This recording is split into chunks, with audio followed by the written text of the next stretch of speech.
Hey, hi everybody, and welcome to another edition of the Boon of Wireless Podcast. I'm Jon Horovitz, founder and president of Atrium Unlimited Consulting, coming to you as always high above the streets of northern New Jersey at ANJ Media. Yes, New Jersey, where July 27th, just 3 short days from now, is National New Jersey Day. Yes, National New Jersey Day. How did this happen? Well, the answer can be found 1,700 miles away from our beloved Garden State in the city of Mandan, North Dakota, home to the National Day calendar. And lest we think New Jersey has July 27th all to itself, know that that date is also home to National Chili Dog Day, National Refreshment Day, National Scotch Day, and National Creme Brulee Day. Wow. Another website, daysoftheyear.com, designates July 27th as Take Your House Plant for a Walk Day, and something that I think that Andrew behind the glass does all the time, Walk on Stilts Day. Andrew, have you ever heard of anything like this before? Yes, John. You have.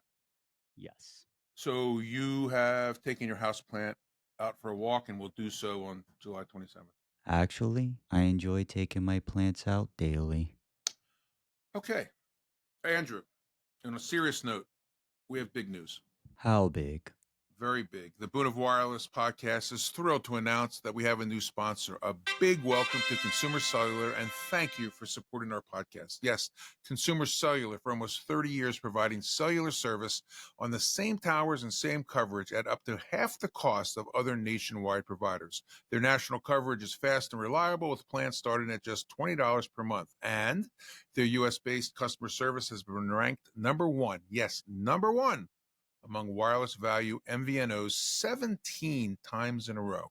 And you can bring your current number and bring your phone. Make the switch at consumercellular.com or call 1-888-FREEDOM and start saving today.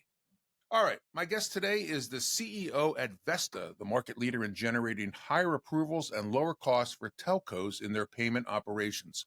Todd Curry's executive career includes leadership roles at Aon, Hyatt, HSBC, and Orbitz, and over a decade of experience in strategy consulting with Boston Consulting Group.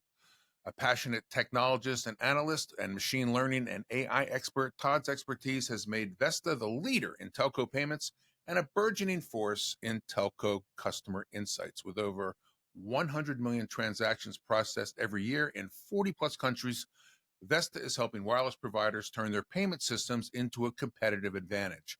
Todd holds a BS in engineering from Northwestern and an MBA from Chicago Booth Business School. Please join me in welcoming to the broadcast, Todd Curry. Todd, it's great to see you.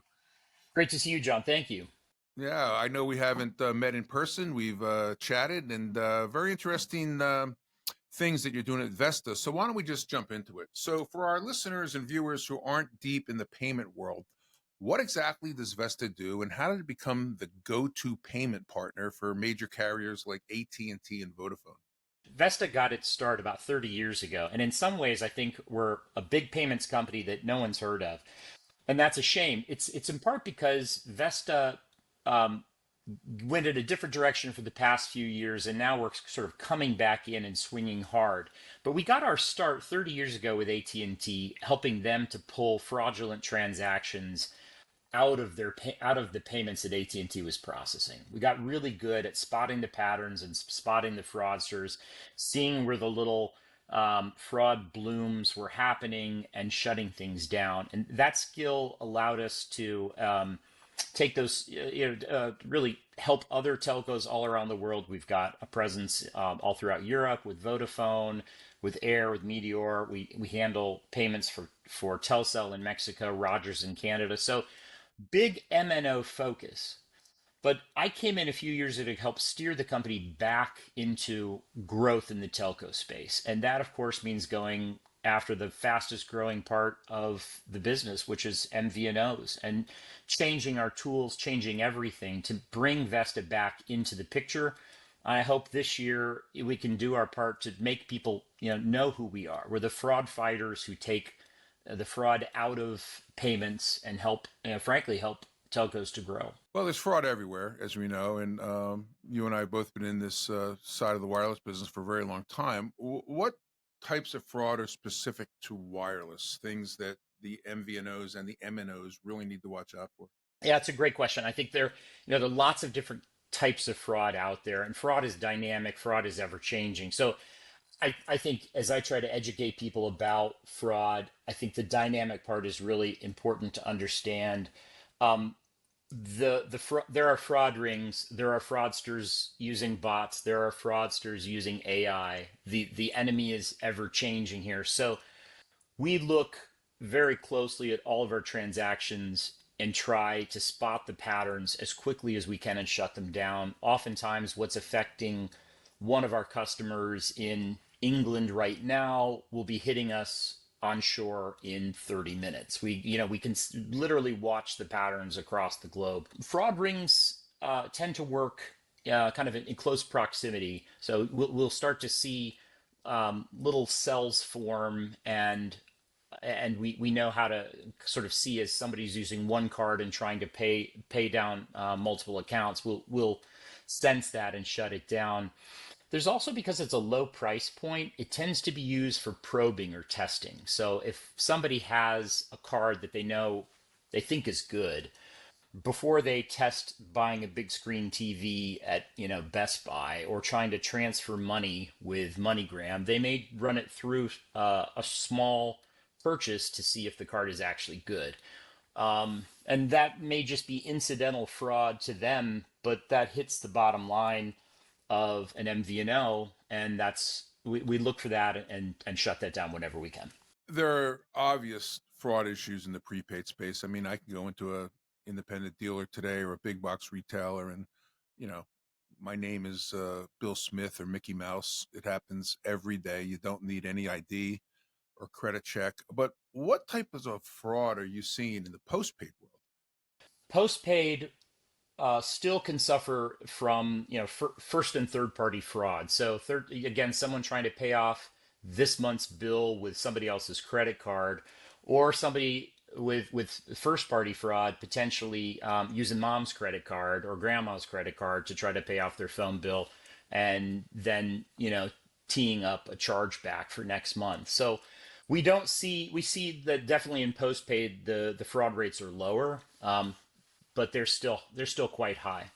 One of the questions I'm asked by clients and potential clients, and when I speak, they say, John, what is the difference between prepaid and postpaid? And the line is blurred. It's like your cable bill.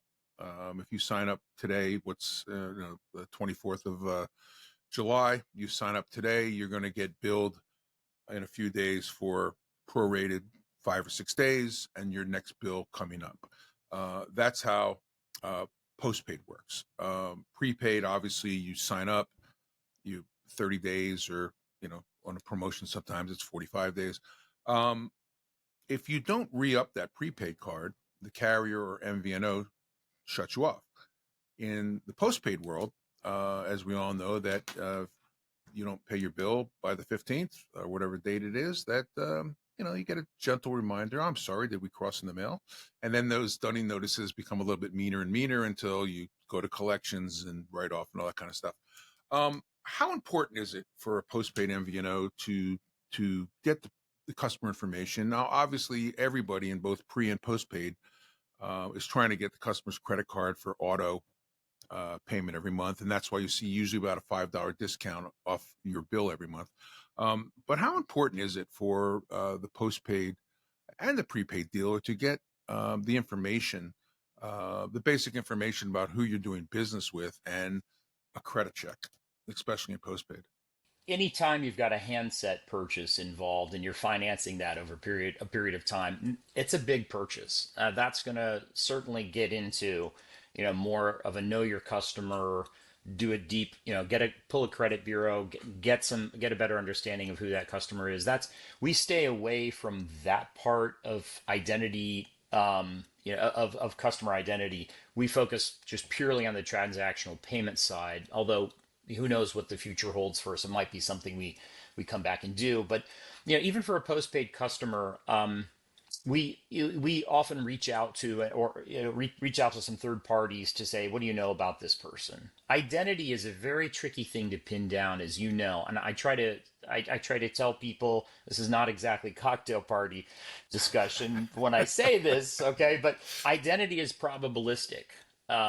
You have a credit card. Well, you have 5 credit cards. You have an email address. Well, you have 4 email addresses. You have an address. No, you have 3. So who is, someone is there presenting one of these forms in a payment form? We have to make sure that we look at all of the possibilities of who someone might be and try to rationalize that and say, no, this looks good to us. This is a common combination. This identity looks pretty solid. We check with outside bureaus and pull in information, and we stand when we say a payment is good, we stand behind it, which does differentiate us from others out there.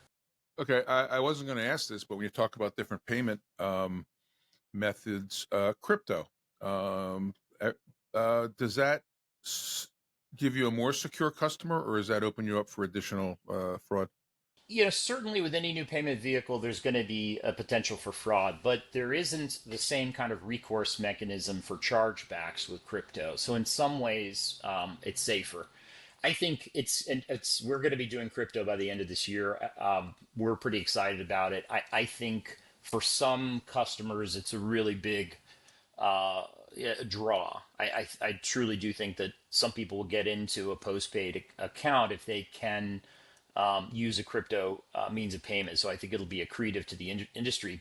But I think there's a sensitivity in prepaid that we're really aiming our products to, which is a lot of prepaid customers are kind of short on cash. They're close to the felt. They're running. This is got to factor into their priorities as they're trying to buy the essentials every week, and that's, I think, for us, something we really think about and are trying to make clear in how some of our products and how we work. We want to be helpful to MVNOs in knowing what's going on with this customer right now. If they're having trouble making a payment, then are there some things that we can do to work with them on even on the prepaid side to get them through this tight period?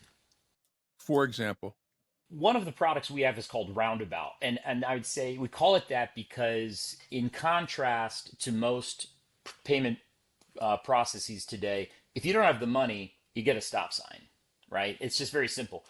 Even just the simple act of asking, would you like to use a different payment mechanism, is good, right? But not everybody does that. So we try to educate and explain how that can be helpful. But there are times when you say,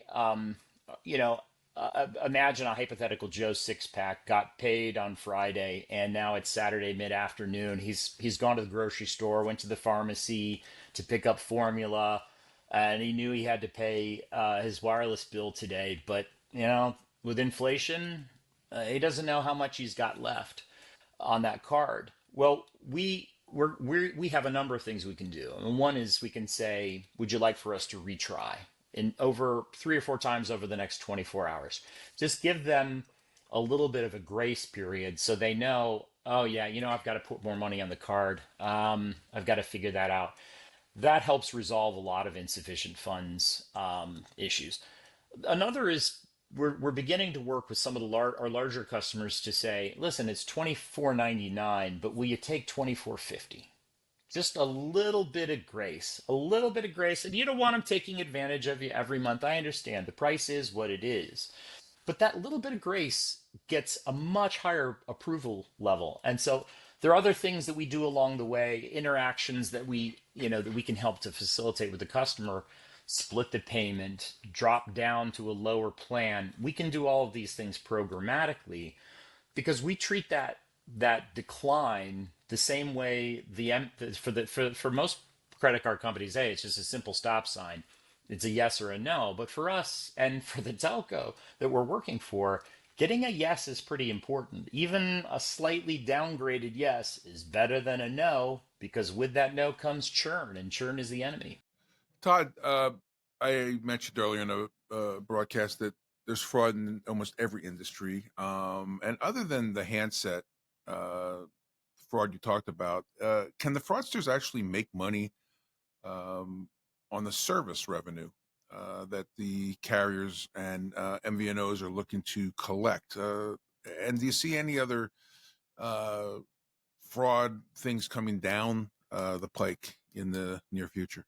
With the patterns we see, the fraud tends to come in a couple different ways. And again, when I say we see it, one of the advantages that we have is that we span lots of telcos, and so fraudsters know whom to go after. They know who basically leaves their windows open, right? And they see if it's Vesta, there's a fence, there's a German Shepherd. It's going to be pretty tough to get in the house. Okay.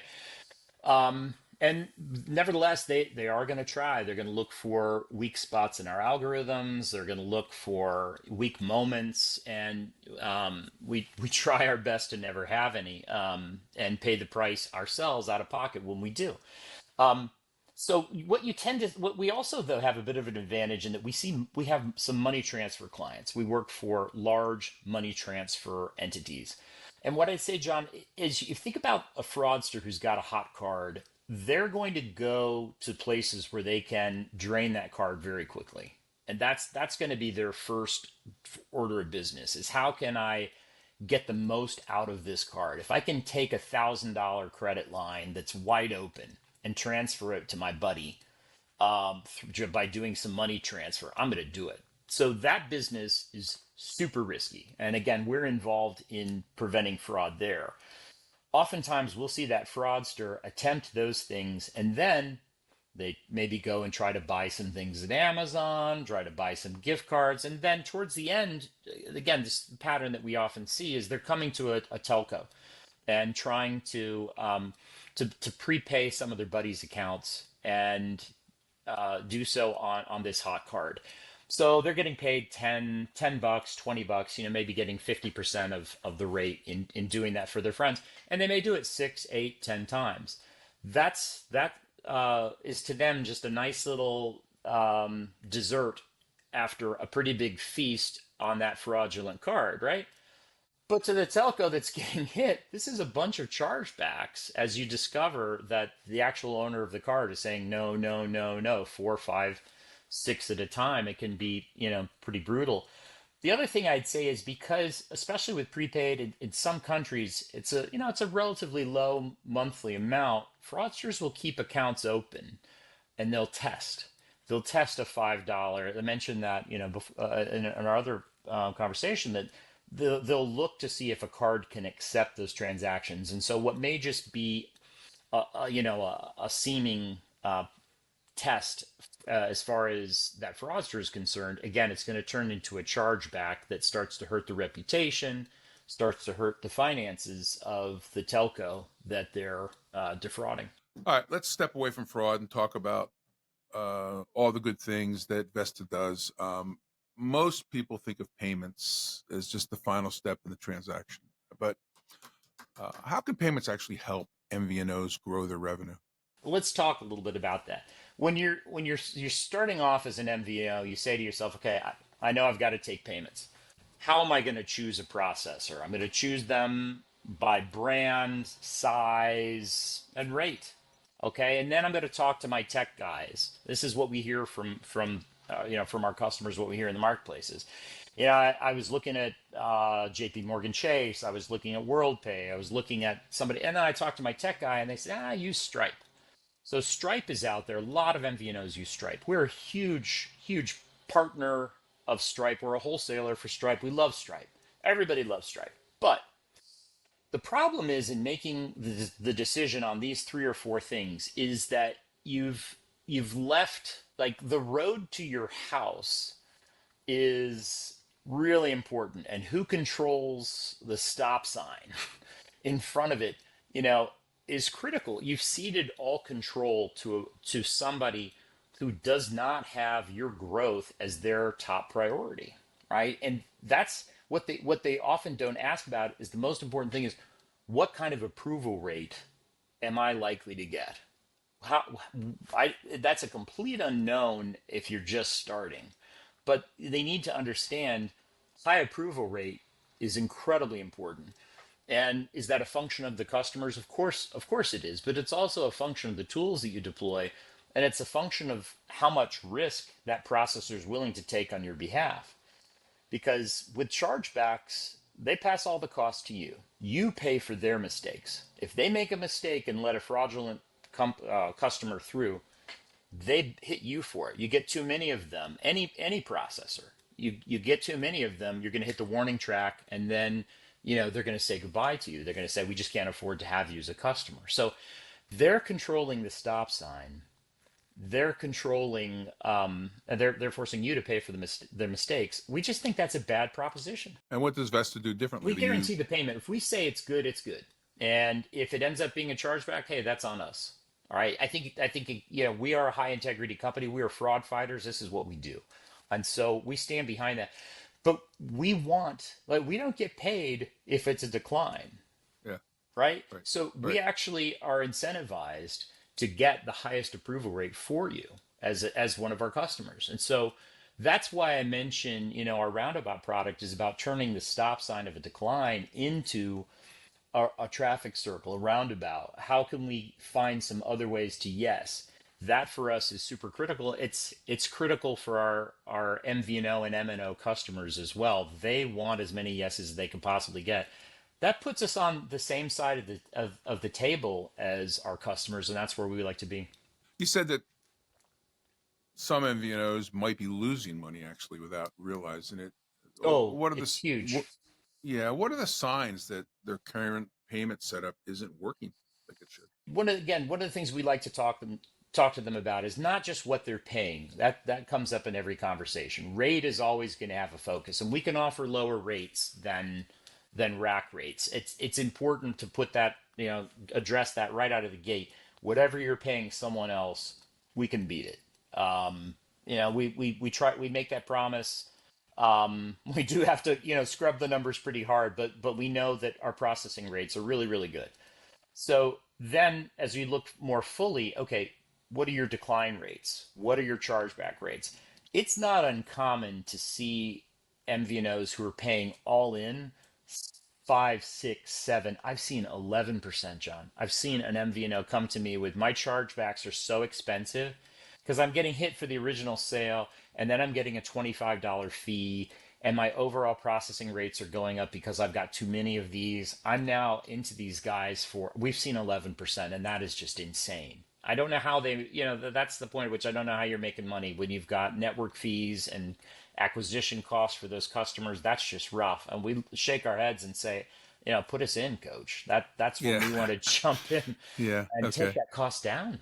At least with a postpaid customer, if it comes to a dealer, the carrier is protected for 180 days, 140 days, whatever their chargeback period is, as long as that dealer is still doing activations to cover the chargeback. But even that's gets sticky sometimes. But let me ask a question. How does your technology know the difference between a real customer and a fraudster? And how do you make sure that a good customer doesn't run into the stop sign?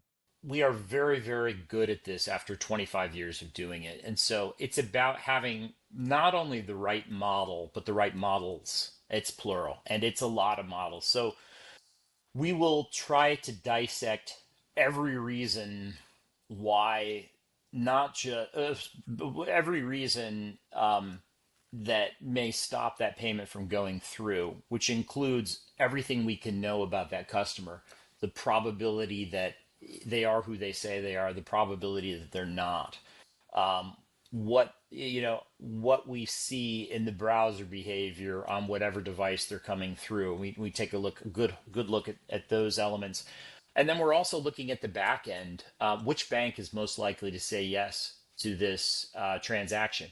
When you think about, most MVNOs are going to sign up with one processor. We use 16, right?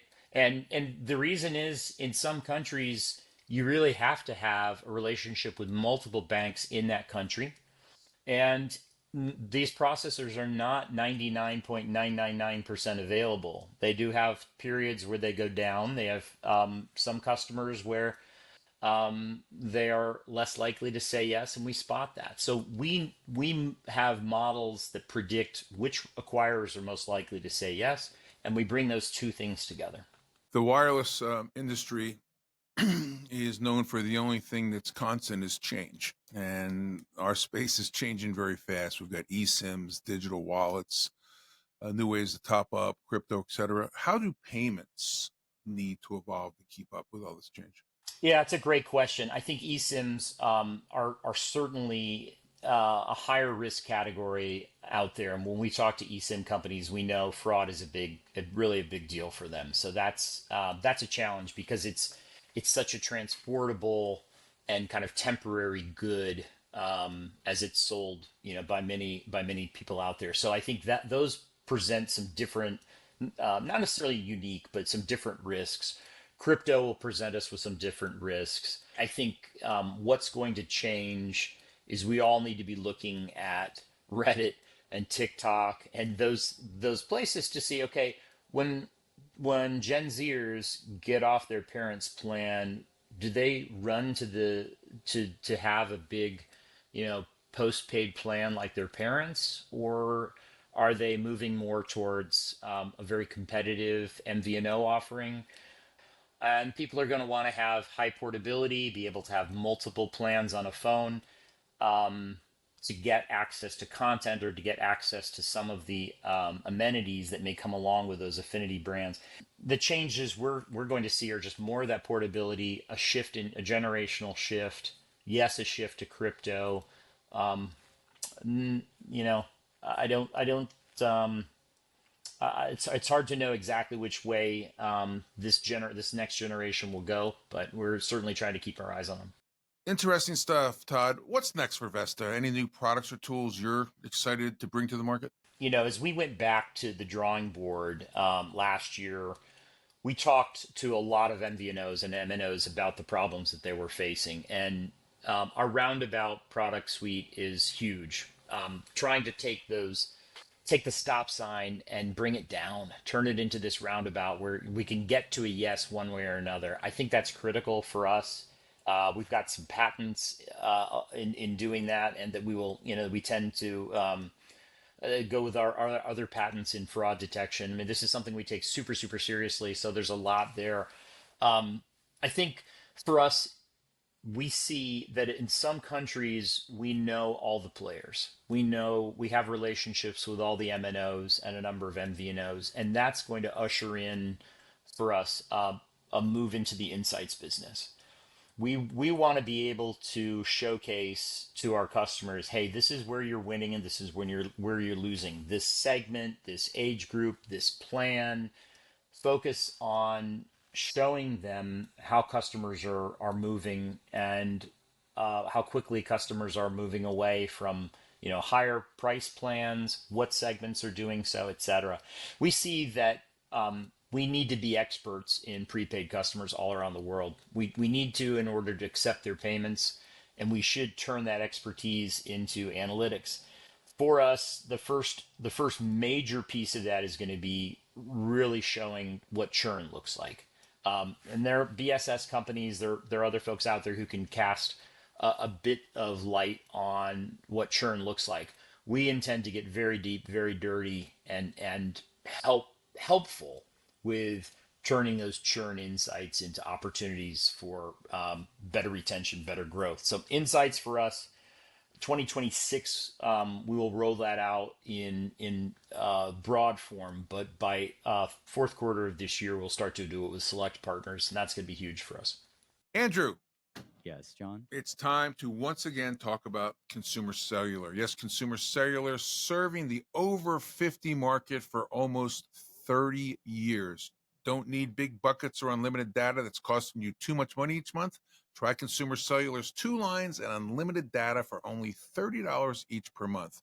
And AARP members save even more. You can keep your number, keep your phone, or get a new one. Make the switch to Consumer Cellular at consumercellular.com or call 1-888-FREEDOM and start saving today. Let's talk about how you attract MVNOs to your service. Do you have a sales force out there? Do you go to trade shows? How do you engage? We're trying to make as many MVNOs as we can aware of what we can do to help them. We like to catch them early so that we can help inform their selection of a processor. But we don't mind catching them later on and saying, "Hey, how's it going? Can we save you some money?" As which we often can do, hundreds of thousands of dollars a year, maybe even millions. um, we like that. That usually starts a good conversation, and we think the more we can showcase that we help, we're the good guys, we're on the same side of the table as they, we fight the fraud for you, we pay for our mistakes so you don't have to. We think all of those things are resonating. So yep, we've got a sales team heavily focused on the same markets where we've sort of had the most customers. So North America, South America, Europe. We're back and trying to make everybody aware that we're back. So, Todd, what events, if any, will Vesta be attending this year? So we're going to be at AWPE. In fact, I'll be on a panel there. So I'm very excited about that in August. We're also going to be in MVNO Nation in Spain in November. And I have to look at our evolving calendar, but we are trying to put ourselves into as many of these forums as we can to try to share all the, share with everybody that we're back and we want to be their partners. Todd, that's all great stuff. How does one get in touch with Vesta? Vesta.io. That's www.vesta.io. Drop us a line at sales@vesta.io, and we're happy to talk. Todd, anything else you'd like to share with our listeners? Listen, I'm grateful for the opportunity to come on your show and sort of tell everybody who doesn't remember Vesta from 20 years ago, we're back. We're here. We're still fighting away. So thank you for the opportunity to do this and get our message out. Love to, share some insights as we get farther down the road, and especially as we get into the insights business, but love what you're doing for this industry. Well, thank you. Thank you for taking time out of your busy schedule. Hope to see you in beautiful Las Vegas in August, and just about a month from now. So we'll take it from there. Well, listen, Todd Curry, CEO of Vesta, thank you so much for coming on today, and hopefully our MVNOs that are listening out there can take a lot of your information and figure out a way not only to reduce their chargeback and reduce their fraud, but also use payments as a revenue generator. So great stuff, Todd. So that is going to wrap up another edition of the Boon of Wireless, and we'll see you next time. Do you want to be a guest on the Boon of Wireless podcast? Give us a call at 908-THE-BOON. Yes, 908-843-2666.